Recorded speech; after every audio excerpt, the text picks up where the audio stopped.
Welcome to Hispanic Biz Success Stories. I'm Homero Galicia. We have the pleasure of talking with business owners who built some strong, successful businesses to learn their stories and their struggles with the hopes that you enjoy the stories. Today we have the pleasure of talking with Mr. Christian James, who owns a company called Novatech, technology company. Mr. James, thank you so much for allowing us to share your story. Thank you for having me. Novatech is a company that's been in business for over 10 years now, right? That's you're correct. going to celebrate your 10th anniversary. Mm-hmm. So what kind of technology do you focus on? So we basically become the IT department for small to medium businesses. Instead of them, nowadays, because of how complicated technology can be, it's hard for small businesses to have experts of different parts of the technology chain. Basically, within the company, we have people that are really good at managing firewalls, for example. Other ones have a lot of server experience. Other ones have telephony experience. So all of these expertise come together for businesses to be able to be successful with their technology. As well as taking care of their network, whether it be from bad actors on the outside or even at times even inside. So yeah. So what is your sweet spot in terms of what kind of customers do you like to serve?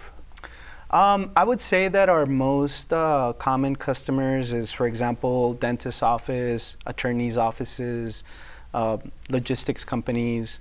The average customer that we have has between 15 to 25 computers and series of a couple of servers.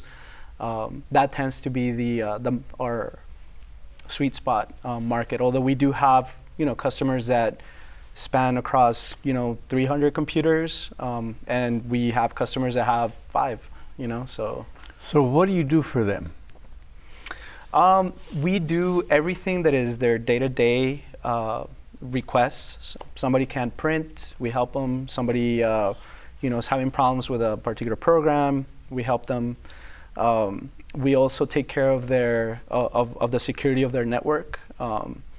Making sure that all of the computers are up to date, for example, that everything is protected through a firewall, that everybody has passwords with two-factor authentication, things of that sort. We also try to educate our clients as to what we feel is the best. There's a lot of cybersecurity issues today now. People are doing ransomware. How do you work that? Well, knock on wood, right now we have a perfect track record as far as the ransomware side of things. That doesn't mean that it can't happen to us. We try to do. We're consistently reviewing the way in which we do security, in order to hopefully be able to mitigate it. So, for example, one of the most recent things that we did is we're starting to implement something called EDR, which is that's basically the next generation antivirus that has some artificial intelligence built into it, so that it can detect things by behavior, how an application is acting, not just whether it recognizes it or not. It actually takes into account what it's doing within the computer. And that's something that we recently started deploying across all of our clients. I go to I try to stay in contact with a lot of our vendors. Sometimes I'll take trips to actually go out there and meet them, so that we can check out what the latest and greatest is, and then from there we basically put together our formula, you could say, on how we'll go about protecting things. So are you the chief technology officer of your own company? Right now, yeah. Right now I'm definitely, I definitely have people that help me, with ideas and things of that sort. But yeah, part of it is I try to stay educated right now, and that's one of the roles. But you also got into marketing. How did that happen? So we had a lot of customers approach us about websites, and we started using another entity that was a marketing company, and eventually that marketing company became part of Novatech. And since then, we've actually had a really good success. On the marketing side, we basically we try to do the same thing that we do for IT, but in marketing terms, meaning that instead of a business hiring like a photographer, a web designer, a social media strategist, a marketing director, all of those things come together as a package so that we can help a customer take their brand out there. We can do brand development, social media and reputation management, web design, e-commerce, search engine optimization, and I'll be frank, that side is not my forte. Mm-hmm. It's I have a marketing director that he takes care of, and he has a lot of knowledge within that realm. But the two elements merge together pretty well. Yeah, we've had a lot of good successes in that realm. Actually, we have a lot of clients that have us for both. Yeah.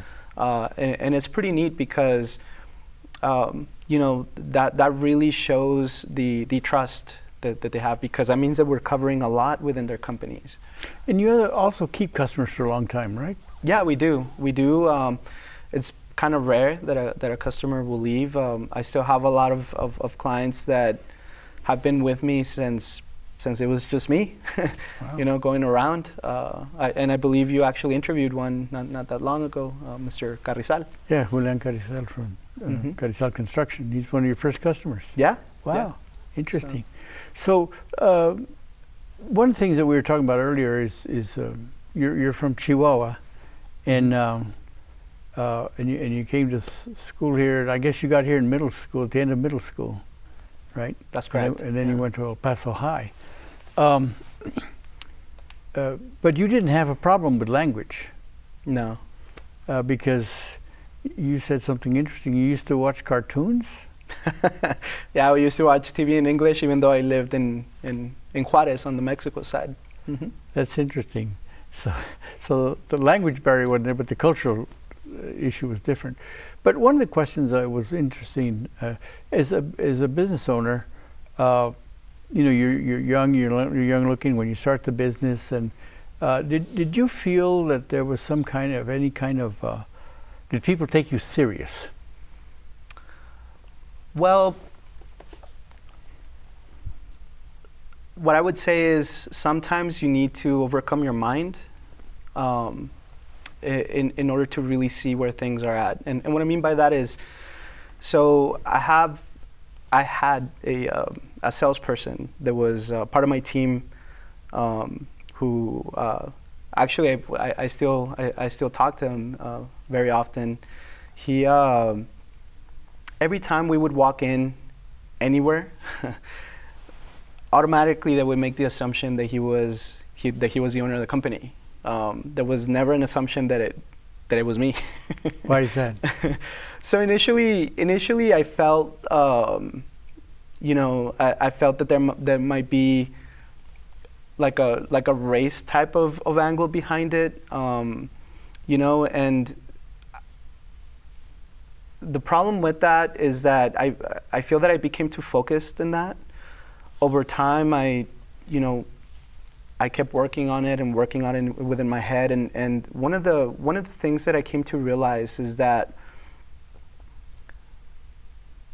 there's more to that than just race. It's also how you dress, how you speak, how you present yourself, even the mannerisms that you have, even how you move your hands. Wow. All of those things are very important, and you're consistently communicating to people through those means, right? So I realized that race is I'm not saying that there isn't prejudice or things of that sort in the world. Yeah, there is. I just don't think that it's this big. I think it's a lot smaller than what we think. And I think, but it wasn't until I stopped thinking about that and focusing on other things that I was able to close that gap. Okay. But was that because your sales manager was?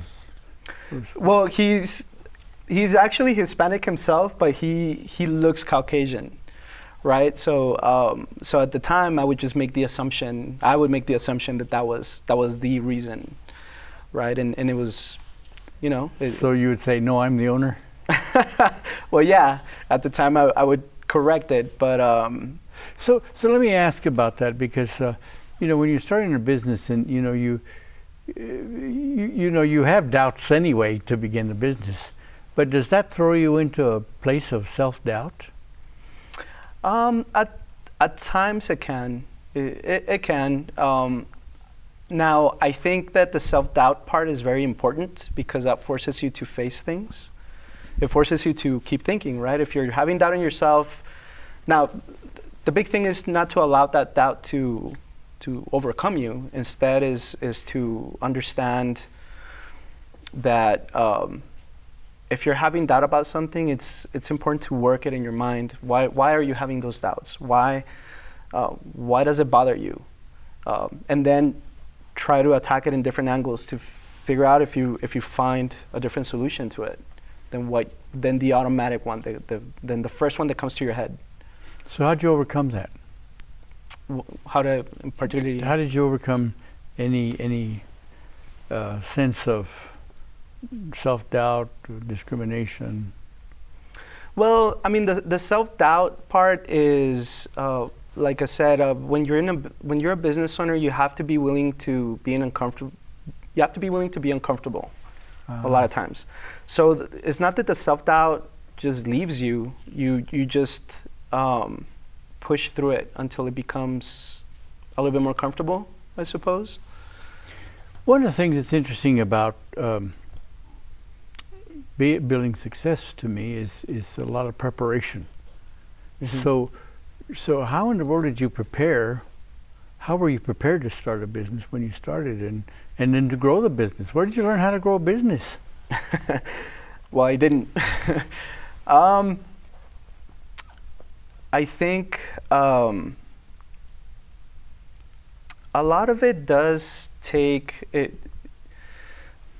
In order to do a lot of these things, you have to be willing to go to the unknown.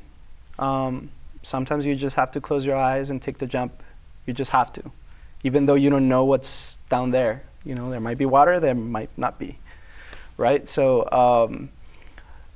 a big part of preparation is that you definitely want to gain as much information towards your next step that you possibly can, whether it be, you know, finding mentors or even reading about it. You know, this show right here, right? You can gain a lot of knowledge from different business owners that have come before you. So taking as much information is a good thing. However, in the end, you do have to close your eyes and take the jump. But you've got a gut sense. Yeah, you do. Well, you follow your instincts. You do follow your instincts. Yeah, and you strengthen that. Have you had good mentors? Particularly business owners, no. I feel that I've been lucky that I've been around very logical and educated people that have helped me along the way. And even though I haven't had the full mentorship of a particular business owner, the neat thing about what I do is that it does give me the opportunity to talk to different business owners, and some of them have given me, you know, hints along the way, and that's helped me a lot. So how do you learn to build a business and make the right moves and make the right decisions? How do you do that? What I would say is you listen to the business, not to what you want. You listen to the business tells you what it needs in order to grow, and you need to be willing to listen to that. So how did you learn that? initially through finance, you know, like if you don't listen to the business, your business shrinks. You make less money. You struggle more. When you do listen to it, it grows. You're in a better financial position, you know, and So customers are how do happy. you listen to a business? Well, I would say that the main way would be to really pay attention to what your customer's telling you. You know, the needs of your customer are very, very important for us to listen to them. That's actually, you know, as I was mentioning to you, with in my side of IT, you know, technicians can be a little bit too technical at times and complicated to communicate with. And that's a common comment, right, from customers. So that's a need that they have. Hey, I want to be able to communicate better with an engineer. Okay, that's the business talking to you. That's a business problem that somebody's asking you to resolve. So you pay attention to that. So you're looking for problems? Yeah, I mean that's what businesses do. They solve problems, problem solving. So is that your major task? I'd say so. Yeah, solving problems for people. And how do you feed yourself? How do you grow yourself? The business pushes me to grow because it needs, you know, as the business has grown, it's forced me to take on new challenges and to educate myself further in things that I wasn't educated in. And you know, the education comes in many different forms, whether it be reading, talking to people, you know, even sometimes just even meditating on things, just thinking them over and over again. And like I told you earlier, trying to find different angles to see if you come to different conclusions, and then from those conclusions, which one's the best, you know. So your mind is really wide open. I try to be. I mean. So are you working the business from the transactional side, or are you working it from the critical analytical side? I tend to be more analytical. I tend to be more analytical in the way that I do things. Mm-hmm. And does that grow is that a need of the business? I'd say so. I think you know, I've read in the past that a lot of successful businesses tend to have engineers at the head of at the helm, and you know, that tells you that, you know, these are people that typically tend to be very analytical in the way that they do things, right? So I do think it's a good recipe. But one of the things that's important that we were talking about too is about leadership. You're the leader of your business. You built a team. Yeah. How many employees do you work with now? How many employees do you have? So there's 14 of us total. So how do you? That's your team. Yeah. How do you lead your team? So, I mean, being analytical doesn't mean that you don't have a human aspect to it. And actually, even from a logical point of view, you need to take the human side of things, because, you know, if you don't, then it falls apart. Right now, one of the things that I've come to realize as a business owner is that, you know, creating a good work environment for your team also makes a very strong team. You know, having them, you know, pushing your team to be to work at a team level instead of individually is very, very important. Wow, what do you have to do that? What has to happen? When I hire somebody, the very first thing that I tell them is, if you're the type of person that tries to retain knowledge for yourself so that you're not replaceable, you're probably going to be the first one to not be here.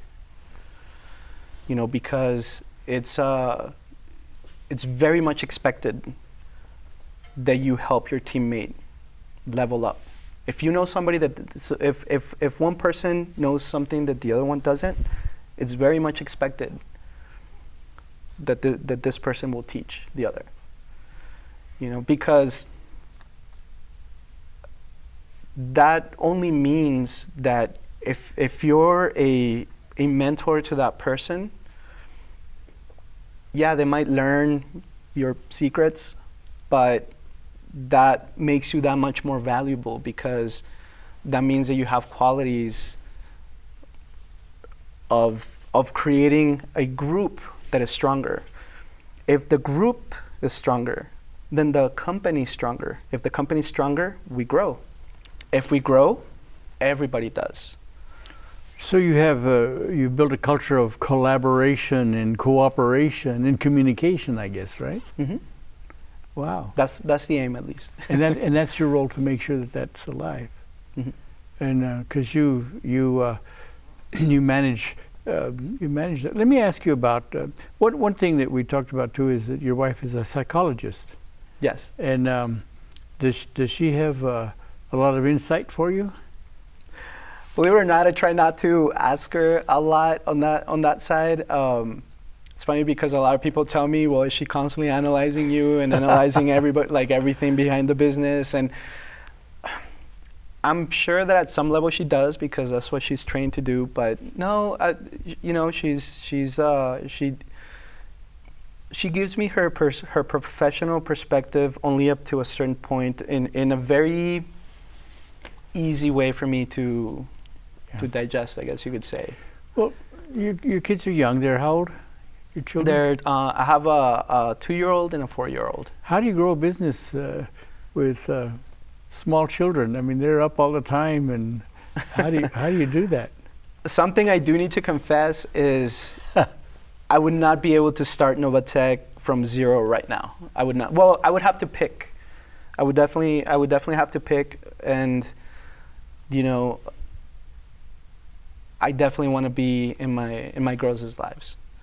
I would not be able to do the things that I used to do, which is work all day and night and Saturdays and Sundays. That would mean that I would never get to see my family. Well, but you didn't have a team when you started. But I didn't have a team, exactly. Now you rely on the team. And my team is, I feel that my team is so strong that that they've given me the opportunity to be able to have a more normal life. Have there been support services that have helped you in terms of organizations or agencies here in El Paso that have helped you? So I know that there are agencies, but to be frank, I haven't wanted to make this company into like an exponential company. I've let it grow on its own, at its own pace, without pushing it too much.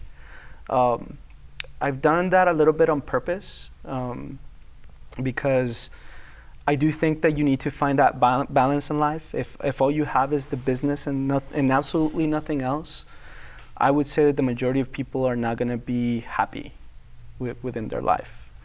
I'm one of those. I do need balance in my life. So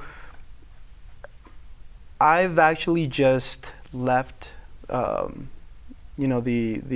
business grow on its own, listen to it, but I haven't sought like major organizations for help. I've definitely had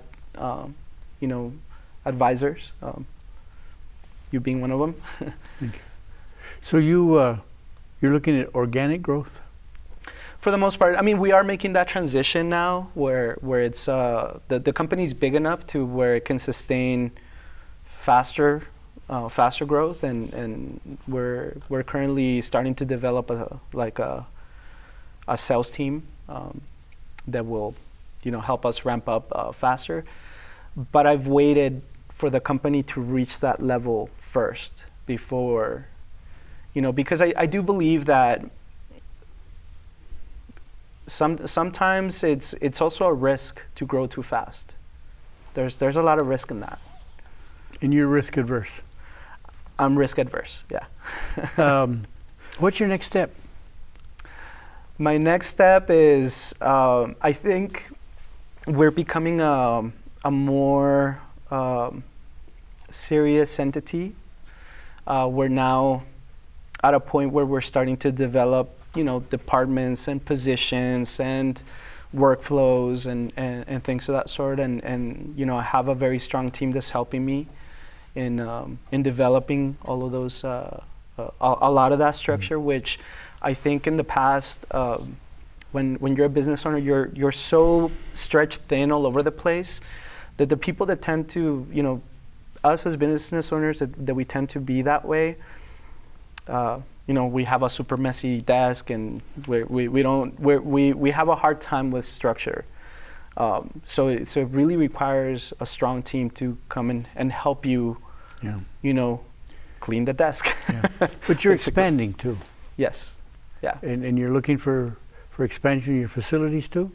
Yeah. So we just right now we're in the process of purchasing a building on Yandel, currently that building is about 3-4 times the space that we currently have. Because you're renting now. Yeah, we're renting currently, and we're hoping that at the beginning of next year it'll be move-in ready, and we can start our journey there and so keep it growing. Your business will be an asset as well as the building will be an asset. Yeah. Well, We also want to hopefully attack other markets. Start. I think it would be a neat story to have. You hear of companies from San Antonio or Dallas coming to El Paso. It'd be kind of nice to do the opposite, right? Well, you have some customers out of town now, right? Yeah, we have in San Antonio. We have a couple of customers in San Antonio. You've been doing that. Mm-hmm. So you've really enjoyed growing a business. What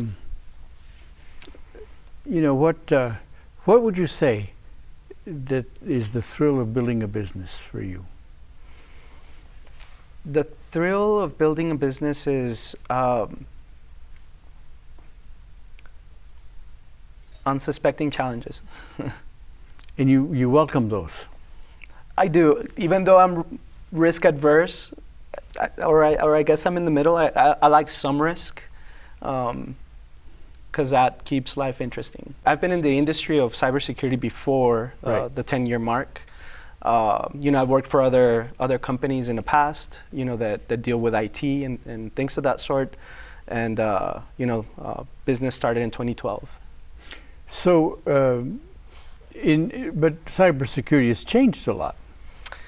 It's definitely changing. We're starting to go into the age of AI, for example.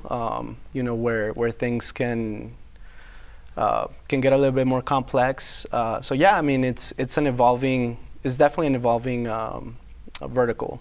So how in the world did you get into marketing too? Well, funny thing is, when you're in the IT industry,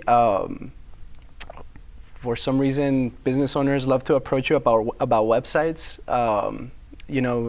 From an IT perspective, we understand how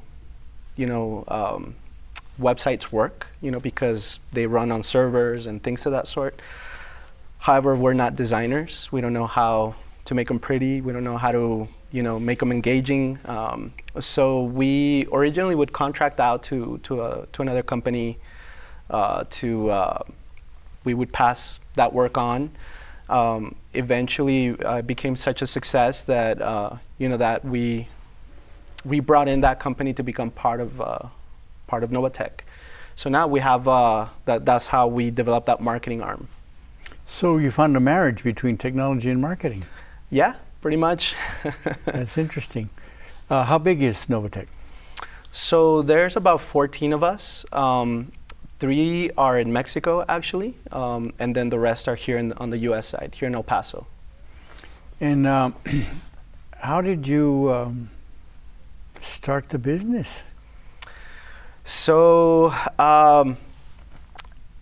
basically, I just came up to my wife one day and told her I wanted to. I wanted to try, going out on my own. I was leaving a job where, I left a great job. The person that I was working for at the time, he's actually still a colleague of mine. We still talk to each other and everything like that. But just decided to take the jump. I like variety in my life, I guess, as far as challenges, and I figured that was the way to go. So how long did you work in technology before you started your own business? So let's see, I went from the low-level side of technology all the way up, so professionally. I started working for a company that did cabling, and that's a very physical job. From there, I landed an internship at petrol stopping centers. Actually, back petrol stopping centers used to have its headquarters here in El Paso. I was there for about a year and a half, almost 2 years, and then that's when Petro decided to, the owners sold to a different entity, and the corporate office was moved elsewhere. So, and then after that, I started working for a company called Excel Networks, which is that's the person that I was referring to a little bit earlier. And with him, I was with him for about 4.5 years before I decided to take the plunge. So what was it, an urge, or just you say you like variety, but to jump out on your own, that's a pretty big leap. So my reason for starting a business is not, there's the financial incentive if you make it and everything like that, but really the reason is that I'm one of those people that kind of get I don't like routine for a very long time, and being a business owner does bring a lot of different challenges. You have to do accounting, you have to do marketing, you have to actually be the technician at times, problem solver, HR, and then as the business evolves and it presents new challenges, so it creates a lot of variety in the things that you do. You definitely need to be open to the unknown a lot, which can be scary. Yeah. But at the same time, it keeps your life pretty interesting. Did you know that when you began and broke out on your own? I knew it somewhat. I didn't know that at times it could get very scary, whether it be from the financial point of view or challenges with employees or things of that sort. But I did have a sense that there was a little bit of that. Did you have to finance your startup? I did. I'm completely self-financed, although the finance really, in reality, it came through just being able to sustain ourselves. I was already married when I started the company, and really the big challenge was how do you eat? How do you stay with shelter while you ramp up the business. So that was really, since it's a service job, I didn't have a lot of upfront costs, except for my day-to-day life. So yeah. And you're able to find customers right away. I was very lucky in that I actually met right before leaving. The company where I was at, I actually just happened to meet a law firm that eventually became my first customers, and frankly, it was a big help to have that first client. That's great. Mm-hmm. So where are you from? So I was born in Chihuahua. I lived a little bit in Madera, Chihuahua, which is a really tiny town in the middle of the mountains in the state of Chihuahua. And then when I was about 5 years old, we moved to Juarez. And then I was in Juarez all the way up to when I was probably around 12 years old, and then moved to El Paso after that. And you went to school, what schools did you go to here? Here in El Paso, I went to, I did my last year at Wiggs Middle School. And then after that, went into El Paso High School, which El Paso High School was the longest time, the longest amount of time that I stayed at a school, actually. Okay, really? Yeah. I Wow. got to jump around a lot, so. What was that transition like? I mean, was language an issue, or? The funny thing is, so I actually came to El Paso already knowing English. And it happened because I lived in Madera. So in Madera, there was only one TV channel. There was no cartoons or anything like that. Then when, we moved to Juarez, all of the cool cartoons were in English. So I would just, watch them. And funny thing, I learned English that way. I couldn't write it, but, because I already knew how to speak it became pretty easy to plug in on the language side. Yeah. I did have that culture shock when coming to the U.S. that I think a lot of people have as immigrants. What is the culture shock? What is that like? Well, I guess understanding how people relate to each other, and especially when you're coming in as a teen, you already have the situation of just being a teenager, right? Like there's all these things that happen to every single human being when they're in their teens, and on top of that, you're going into a culture that, although it's a sister culture, is still different because it's already been mixed with the U.S. With the U.S. culture. So it does make it challenging. Different mindset. Mm-hmm. You're married? I am. And you have children? I do. I have two girls, a 2-year-old and a 4-year-old. Yeah, that's neat. And your parents, what did your father do?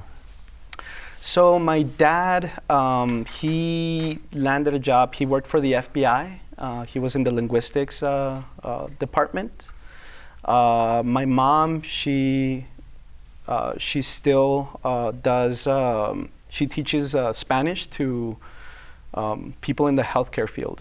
Oh, okay. So it's very specific, so that doctors and people that are in pharmacy can communicate with patients. Mm-hmm. So it's very healthcare driven. Wow, Mm-hmm. wow. And before your dad came over here, what did he do in Mexico? So in Mexico, he had a business, and I would say that it was a little bit of a business by necessity, because, so my dad lost his kidneys when he was about 13 years old.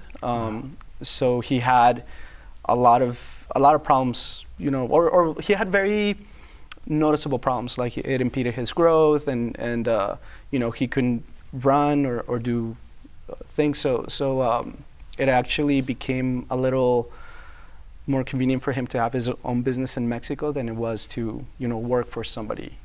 So because the expectations, I guess.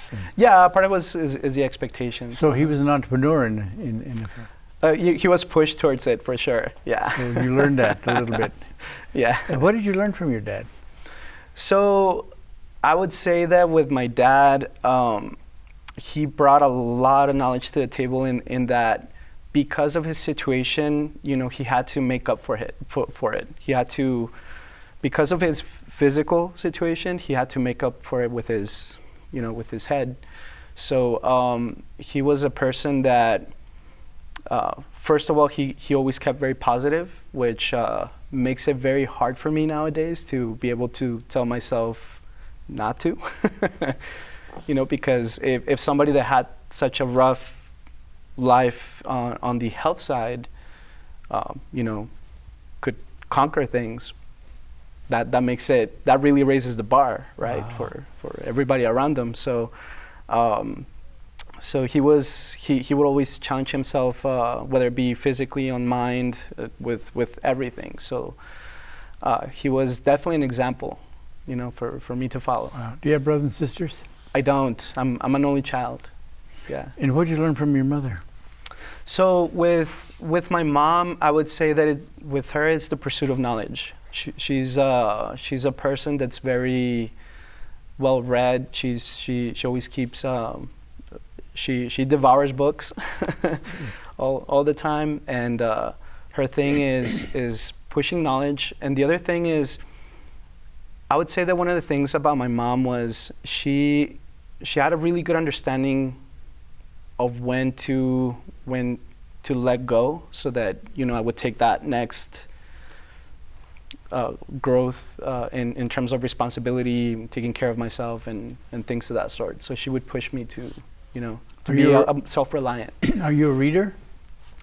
Not nowhere near as she is. I'll read a little bit. I actually tend to be more of the technical type of reader. So, for example, when I actually started building computers way before I started my professional career as a little kid, so I wouldn't mind reading like the Microsoft DOS books, for example, things of that sort. Yeah. So you're taking technology oriented, and you just.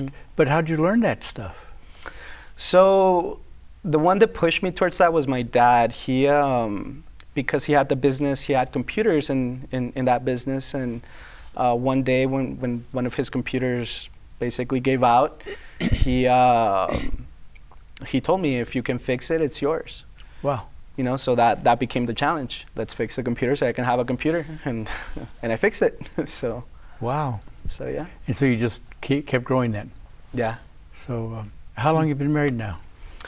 So I've been married for 13 years. This year's gonna be 13 years, and I've known her for an extra 3. So Okay. we've been together for 16.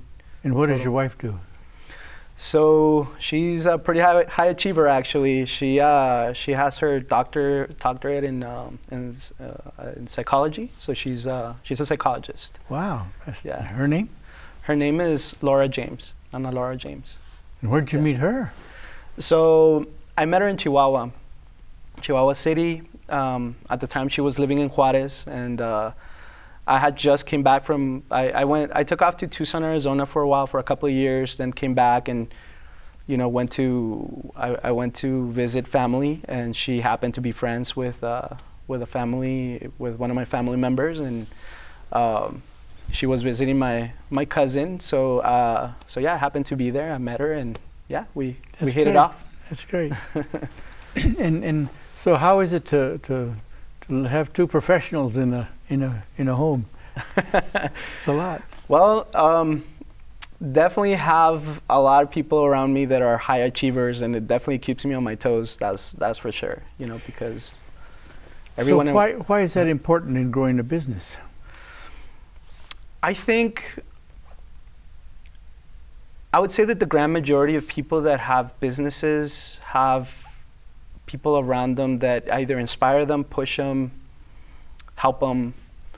I think actually I remember even reading that there was a statistic that that the majority of business owners are married individuals, and I can see why. I mean, you do need people around you that can help you, because businesses really take up a lot of your time, especially in the early years when you're barely getting it started. They really take a lot. So who helped you grow your business?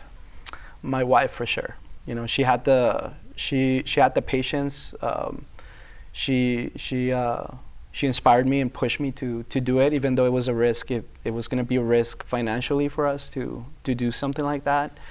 And yeah, she's been with me every step of the way. She's been very patient at times, in which there's times in which I had to work every single part of the week, whether it be mornings, nights, Saturdays, Sundays.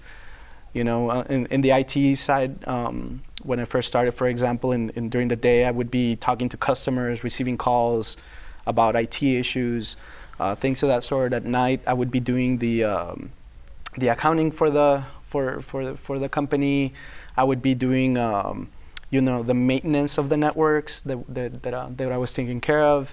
On the weekends, I would be doing projects. Like, say that a customer wanted to deploy a new server. That's when I would get it done. So that meant that my entire week was just nonstop work initially. But you like that? Yes. No, yeah, I mean, it's fun. I do think that you really need to like what you do when you're starting a business, because, again, since the business requires so much, especially at the beginning, you really need to like. What were you some do. of your early challenges in growing the business? So I tend to be an introvert. So it's businesses require sales, and that means talking to people. Yeah. So that definitely pushed me to speak more. I've been very lucky in that a lot of the customers around me have really liked the work that we've done for them, and they've recommended us. Actually, more than 90% of the growth of Novatech, I can attribute it to people recommending us more than knocking on doors. So, yeah. So you're a technician. Your core is being a technician because you can build a computer and you understand that. Mm-hmm. But when it comes to growing a business, that you got to go beyond that, right? In terms of building a business, you got to be some entrepreneur of some kind. So you found that easy? No, it's not easy. I think one of the things about in entrepreneurship is being willing to do things that make you feel that take you out of your comfort zone. Because since you have to be in so many different positions, at least as a small business owner, I don't know if it would be like that if you had like venture capital behind you or things of that sort. But at least as a small business owner, you're going to end up doing things that take you out of your comfort zone for sure. So like what were some of your first challenges? What would you have to overcome? So again, I had to. My biggest challenge was speaking to people, and that meant on the sales side, but also, for example, even communicating with a client at times. Even giving bad news. Well, being a technologist, I found that people in technology, especially computer technology, have a hard time explaining what to a layperson like myself how the computer works or what they did, because they don't communicate. Yeah, so that's actually one of the things that I do try to concentrate a lot with my team. I would say that's where we've excelled. Initially the people that I hired have been customer service people that I've turned into engineers. So that's made it that's actually made it very beneficial for us as a company because when your technicians can communicate with with customers, they tend to develop friendships. With friendships, sometimes sometimes a customer might do something, they might have pressed the wrong button, and it's a lot easier for them to feel comfortable, letting the engineers know, like, hey, you know what, I kind of did this, and which means that it's actually reduced our troubleshooting times. Having those relationships with customers where all of the engineers are, they really try to develop those relationships. That's actually, I would say that's one of the things that makes us different. How did you develop your team? Was that a challenge? It is a challenge. I think you have to be very observant as to what people are good at, and then from there, trust. Which is hard to do. It's very hard to do, especially in the early days when you first start getting employees as part of your team. You're not, there's the typical saying that your business is like your baby, and it's like leaving a baby with somebody else, right? So you don't know how good they're going to take care of it. So you have to force yourself to let go and start trusting in people, because there's 24 hours in a day, and there's one of you. So how do you hold people accountable? Do you? You have to. I mean, now accountability, I feel, doesn't mean fire people on the spot, in my opinion. I think a lot of times is definitely sitting down and communicating as to what went wrong with something. It definitely needs to be stated. You can't just stay quiet and just wait until things just keep building up. I mean, very, very commonly when somebody makes a mistake, it tends to be something that can easily be trained. You know, is in the end, everybody wants to excel, right? So if you're already giving somebody a trust to do a task that you then don't do yourself, you also have to understand that they're probably going to make mistakes along the way. And, you know, having the communication to address those mistakes so that it doesn't happen again, that's... So you're saying that accountability is a lot of communication. It is, yeah. So you're on top of things. Try to be, I mean... So have you enjoyed this process of starting a business and building it? I have. Oh yeah, it's, you know, it's exactly what I wanted, which is something that keeps me on my toes and has me come up with new ideas, with new things to do. Even now, I mean, my role right now is changing. You know, 2-3 years ago, you would still find me underneath desks plugging in, you know, cables or doing things of that sort. And right now, my position is starting to move more towards an administrative leadership type of role, where, you know, where the dynamics within the office are changing because of that. And you like that change? I do. I'm not used to it. I'm still getting acclimated to it. But, so does that grow, that area of leadership grow as you grow your business? I mean, is that the demand of your business now? Yeah, I would say that's the biggest demand right now. I wouldn't consider myself a natural born leader. It's something that I've had to learn along the way. You know, I've always been a really hard worker in every single job that I've had. You know, whether it be, you know, using a broom, you know, I would challenge myself to figure out a way how to broom faster, or and that was just because it was fun, not because, you know, I had a manager telling me that I had to do it faster, but because of my performance in day-to-day tasks for different businesses, I would always end up being promoted to a leadership role. So it kind of, over time, it kind of forced me to learn. And why was that? Why would you be put in leadership positions?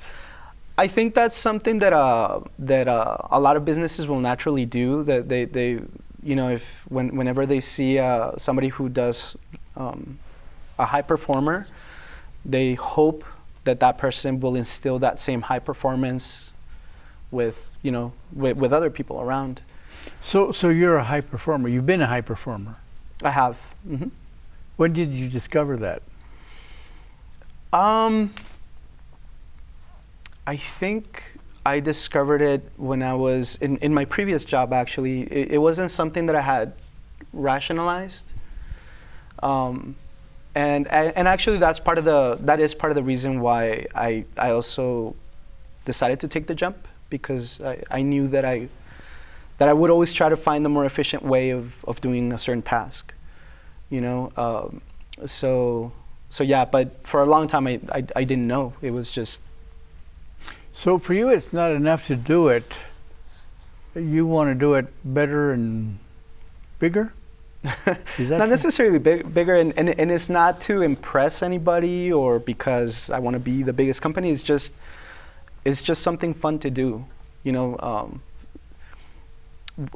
Figuring out how to, if you do a task and every day you do it the same exact way, for me it gets boring. So that was my way of making my day a little bit different. So you can do the same thing different ways. Interesting. Yeah. Well, I appreciate learning your story of Novatech and learning how you developed the business and how you grew the business. We've come to the end of our first segment, and we thank the viewers for watching, and we ask you to stay tuned for our second segment of this interview with Christian James, the CEO of Novatech. Thank you for viewing. Stay tuned for segment 2. Have a good day.